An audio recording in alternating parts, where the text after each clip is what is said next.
Okay, Christian Webb here with a retouching video on some work with a client that I recently shot in Atlanta where there was some funky stuff going on with the eyes that I noticed when I went into the retouch. So let's just jump right into it.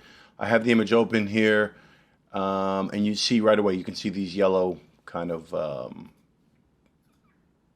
guess, whatever they are, colorations on the whites of her eyes, her eyeballs.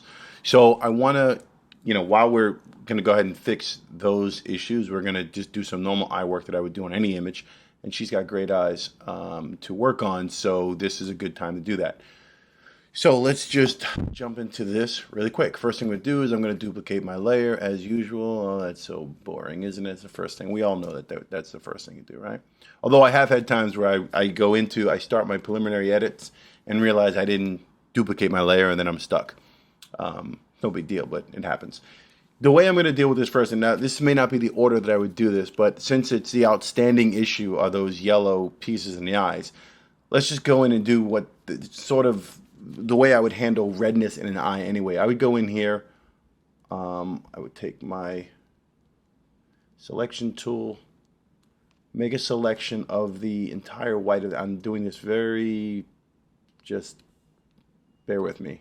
Rather sloppy doing this, okay? It does not need to be perfect. This is not anything that has to be so precise. I mean, you can go in, you can even feather this if you want, but we're not going to deal with the actual whites right now. I'm just going to deal with that yellow. So, all right, so you saw what I did. I went in there, took my lasso tool, all right? I'm going to create a layer here, hue and saturation layer. Go into the yellows because that seems to be the dominant issue, and I'm just going to bring it down. That's going to take away some of it. And I'm going to go into my whites. I'm going to lighten up the yellow there. While I'm here, I'm also going to go into the reds. Pull the saturation down on that a bit. That's helping a little bit. Bring up the lightness as a touch. I'm going to go into... Now, normally I would go into the master here, and I would do a slight bit of brightening. Maybe 1, 3 at the most. You don't want to go too far because you look wacky like that.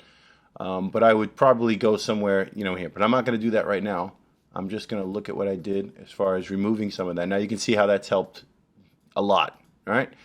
So I'm just going to bring that layer down. I'm going to create another layer, and I'm going to go in with my clone stamp now. And I'm going to have it set to lighten with about 4% flow, 100% opacity. I'm going to zoom way in.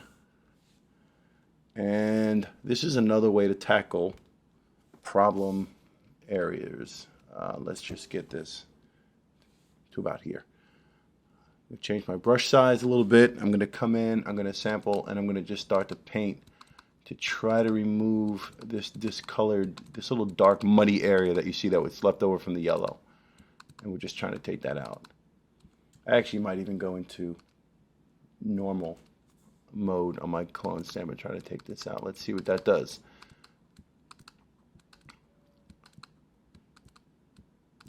Fun stuff, right? Yeah, I know. I get it. I need to play music while I do this for the screencast. Maybe it'd be more exciting if I did it that way or something, but this is what we do. You just play around with this. This could get muddy and look really ugly, in which case you're stuck, and you'll have to do this again until it looks right. Because although you're taking away the yellow and you're getting rid of this spot, if you pull back and look at the eye, it'll be obvious that there's been something done here, and it won't look right. It'll just look blah, and you really didn't help yourself in the long run.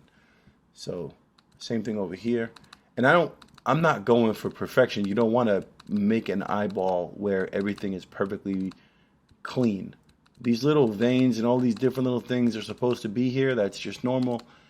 And you want that. I'm just trying to tone down this muddy area, whatever she had going on in here. So, and that could just be an issue with the way the light hit or something, and maybe she did have some small, whatever that's going on in her eye. It might be there, and then for whatever reason the camera picked it up a certain way or made it appear yellow. Because I didn't see it upon looking at her.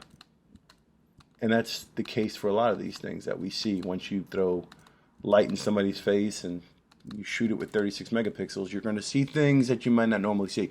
This area over here, I'm going to switch back to lighten on my clone stamp. And again, I'm not trying to make this area bright because you have to remember something. There's shadow here and the light is not hitting this directly. So this is supposed to be darker part of the eye as opposed to over here.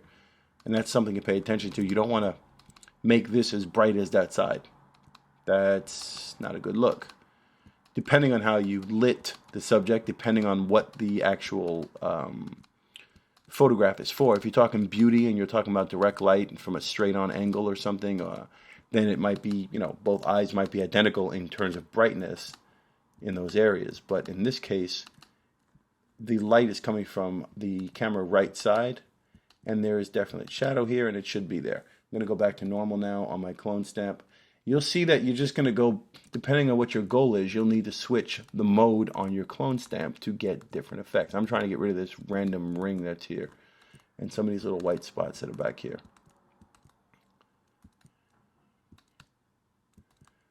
Just to make it look a bit more. All right, now I'm going to pull back and see what we got. Boom! All right, so if you look at that, let's look at before and after. So this is the area, this is the work that I just did with the clone stamp, and then this is the full with the yellow. Okay? And you can see what I did. I don't know what I did to the nose. When did I do that little thing to the nose? I don't know. I'll fix that later. But you can see what I did to the eyes. So I'm going to take this, I'm going to merge this down into that layer, and then we'll have, let me zoom in a little bit more so you can see this before and after. This is annoying the hell out of me. I don't know what I did there. I guess I accidentally brushed. Let me just hold on a second. Let me just go in here.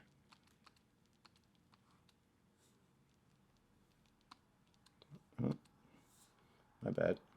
Grab the paintbrush and fix whatever the hell I just did there. Okay, that's good. Let's apply that layer mask. And all right. So now, before, after. So with that pretty much cleaned up, now it's time for, I guess, more of the fun stuff. So, this could be, you could go in and work on this much. I could do more to get it even more, detailed. There are some specs, for example, over here. This tiny bit over here will probably annoy me, but whoa, what did I just do there? Oops. Well, I'm at 100%. There you go. Switch your flow back to about 4, somewhere in there, and just clean that a little bit. Always good to step back and not to stay so zoomed in. Otherwise, you'll drive you crazy. So before, after. Now, let's get into the eye color work here and some of the things regarding these highlights. It's fun when you have eye color like this. It makes it much more interesting, and you can do things.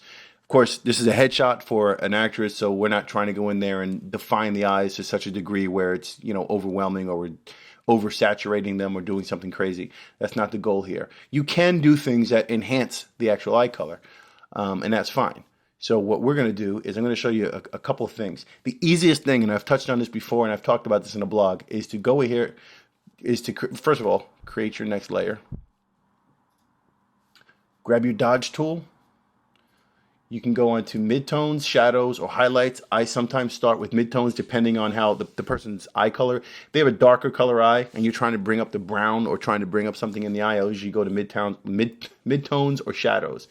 Go to midtown at that's for something else. All right. And I just swipe a little bit over the eye just to bring up. Again, you always going to just look at before and after. And it definitely helps to pull back and look at that. And not look at it. Why is that moving like that? So before, after. Before, after. You can change the opacity on that. If you don't like it, bring it up or down, whichever way you want to go. I'm going to leave it like that just for the sake of the example so you can see. And then I'm going to switch my brush over to highlights. And I'm going to go in. And I'm going to do the same thing. I'm just going to swipe over the eye a little bit, especially over the catch light. And that's going to bring that up a little bit. And boom, before, after, after. Go back again, take a step back, look at it, before, after. If it's too extreme and it's popping too much and it looks unnatural or it looks like you specifically enhanced it, just bring back the opacity a little bit and you're good. and boom, you're pretty much done.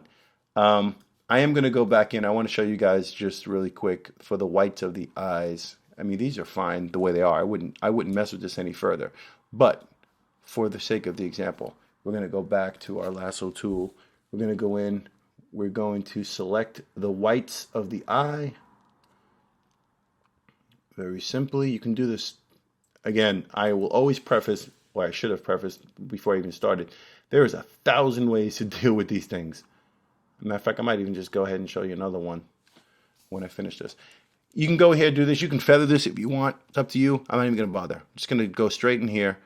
I'm going to go to hue and saturation, leave it on the master, and I'm going to go to lightness and just bring it up. Maybe I went the wrong way. Let's say we bring it to 1. Before, after. Take a step back, look at it. Before, after. That shouldn't be too bright. If it's too bright and too clean, it looks ridiculous. So you just have to keep an eye on that. I made a joke, so yeah, keep an eye on the eyes. And that's all that is. There are other ways to deal with what we did with the eye color there. In fact, let me show you something else. Let me delete this layer and show you another way of handling some eye work to get some life out of the eyes. Same thing, lasso tool. This time you're selecting, actually that was a terrible selection. You're selecting here, like this. This is very crude, so please just bear with me while I do that. And that's it. I'm just doing it for example here. Now you go into curves, and you can just pull up a little bit. And booyah!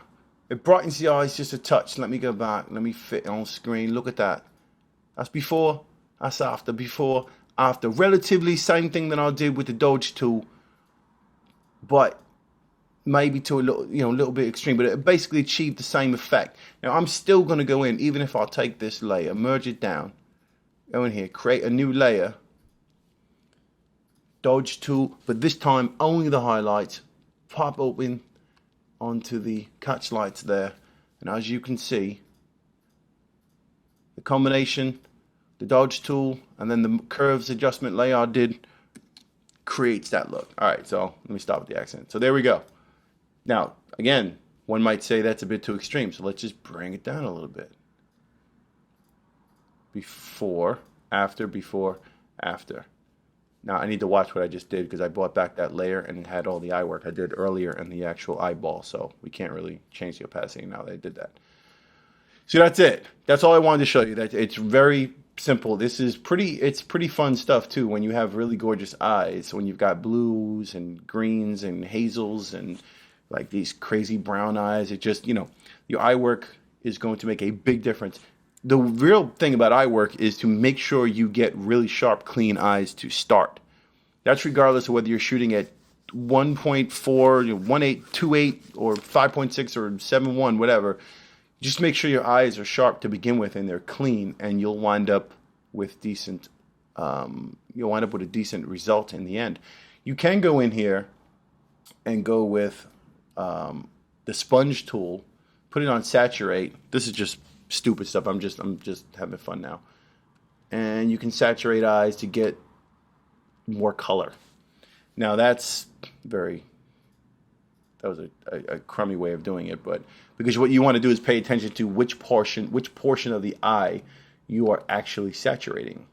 So let me just back that up. Okay, you're going to zoom in on the eye extremely. Now you see you've got yellows, you've got greens, you've got reds in here. You've got these little brown specks. You have to pay attention when you're saturating to exactly what you're saturating. Are you coming in and just doing this little green area here around the edges? Because if you come in here, you start to do that, you're amplifying that section. That doesn't look right. You see that? So I'm not sure what I'm doing now. I'm just having fun with the eyes. So I'm done. I just wanted to show you the basics. If you have questions, any comments or anything regarding this, or you want me to demonstrate something different, let me know. There's 1,000 ways to skin a cat in Photoshop. Just figure out what works for you the best, what's easiest. For me, the Dodge tool, as I showed you, it's 2 seconds worth of work. Go in, swipe it over the actual eye, bring it over the highlights, midtones, shadows, play around a little bit, change the opacity, and you're done. This is Christian Webb. Hope you've enjoyed this one, and I will catch you on the, I guess whenever I come up with something else to talk about. All right, peace.